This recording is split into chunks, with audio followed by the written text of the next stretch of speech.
परमेश्वर के बड़े नाम की महिमा हो। फिर से आने वाला प्रभु यीशु मसीह के मधुर और पवित्र नाम से सबको जय मसीह की। आज फिर से एक बार और परमेश्वर की वचन के साथ थोड़ी टाइम सुबह आने के लिए परमेश्वर ने एक अवसर हमारे जीवन में दिया है, इसलिए मैं परमेश्वर को बहुत बहुत धन्यवाद करता हूँ। पिछले दिनों में हम निर्गमन की किताब 5वें अध्याय से कुछ बातें मनन करके आ रहा है।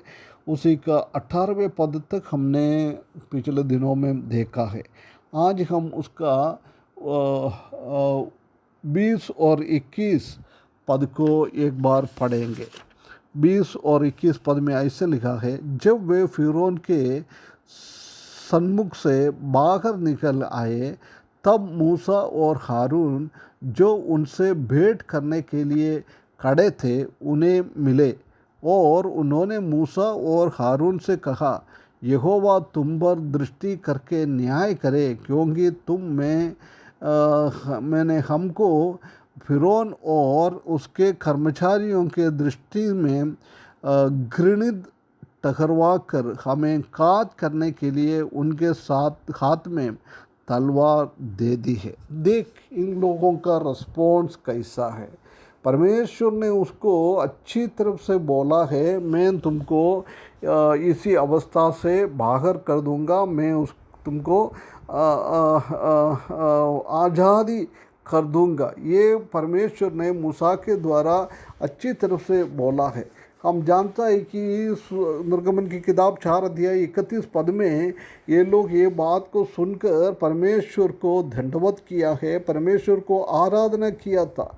परंतु इधर हम देख सकते हैं कि उसने परमेश्वर ने आज्ञा दिया है, उनको वायदा किया है, उसके बाद भी वो उसको भरोसा ना रखते हुए कठिनाई तकलीफ़ और परेशानी आया जब उसने फ़रो के सामने जाके गिड़गिड़ाना लग गया है। वो परमेश्वर के विरुद्ध थे। परंतु उधर हम देख सकते हैं कि उसके बाद भी फ़रो ने इनके विरुद्ध में बोला है।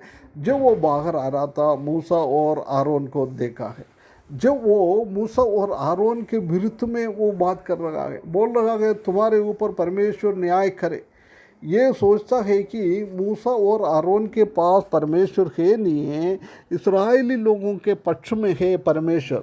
परंतु हम जानता है कि परमेश्वर मूसा और आरोन के साथ है। अभी ये लोग परमेश्वर के ऊपर भरोसा ना रखा है, इसलिए इन लोगों के पक्ष में परमेश्वर अभी है नहीं है ना।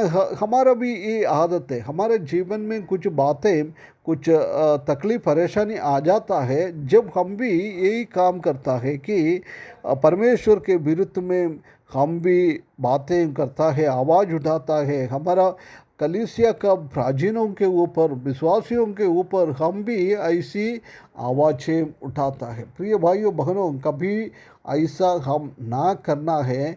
परमेश्वर हमेशा ये चाहता है कि हम परमेश्वर के ऊपर भरोसा रखते हुए परमेश्वर की आज्ञा को पालन करते हुए आगे बढ़ने का है ना। परमेश्वर ये दुष्टता के पीछे वो चल रहा है, वो दुष्ट मनुष्य के पीछे वो चल रहा है। हम जानता है कि जब प्रभु यीशु मसीह ने एक प्रार्थना पढ़ाया था, सिखाया था, जब बोल रहा है ऐसी बोलता है कि हमको दुष्ट से संभाल के रखे, दुष्ट के हाथ में हमको ना दे। परमेश्वर की महिमा के लिए, परमेश्वर की राज्य की महिमा के लिए हम जी पाए, ये हमारा रोज़ का प्रार्थना होना चाहिए। ये दुष्ट हमारे सामने काम ना करे। हम जानता है कि ये शैतान इस्राएली लोगों को ऐसी शंका उसी के हृदय में डालकर परमेश्वर की ओर से खींचने के लिए जा रहा है। प्रिय भाइयों बहनों, इसलिए हमारे जीवन में भी हम ऐसी दुष्ट से बाहर आने के लिए, जब प्रभु यीशु मसीह ने वो पद को हम देख सकते हैं कि मत्ती सुसमाचार 9 अध्याय उसका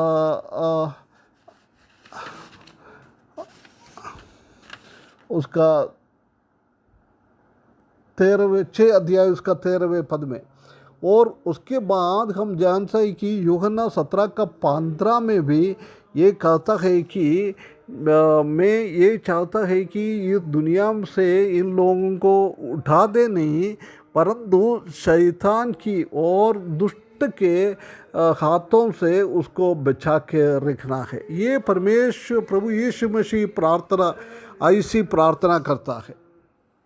हमारा भी प्रार्थना वही होना चाहिए। ये दुनिया से हमको रहने के टाइम दुष्ट से हमको बचा के रखना। उसके बाद हम देख सकता है कि हम दूसरा पत्रोस उसका 9 और 10वें पद में हम देख सकता है कि परमेश्वर क्या करता है, अच्छा लोगों को परमेश्वर संभाल के रखता है ना, परमेश्वर संभाल के रखता है, परंतु उसका दुष्ट लोगों को हमेशा के लिए परमेश्वर का न्याय के लिए ठहराता रहता है। इसलिए हम परमेश्वर की सामने दुष्टता को हम घृणा करते हुए महिमावान जीवन बिताने के लिए परमेश्वर हमको सहायता करे। हम इस्राएली लोगों के जैसी परमेश्वर के विरुद्ध में और परमेश्वर का दास लोगों के विरुद्ध में बात ना करें। हम शैतान के साथ शैतान के झुंड में ना जाए, उससे हम दूर होते हुए, उनसे हम अलग होते हुए हमारा मसीही जीवन बिताने के लिए इस वचन के द्वारा परमेश्वर हमको सहायता करे। उसके बड़े नाम की महिमा हो।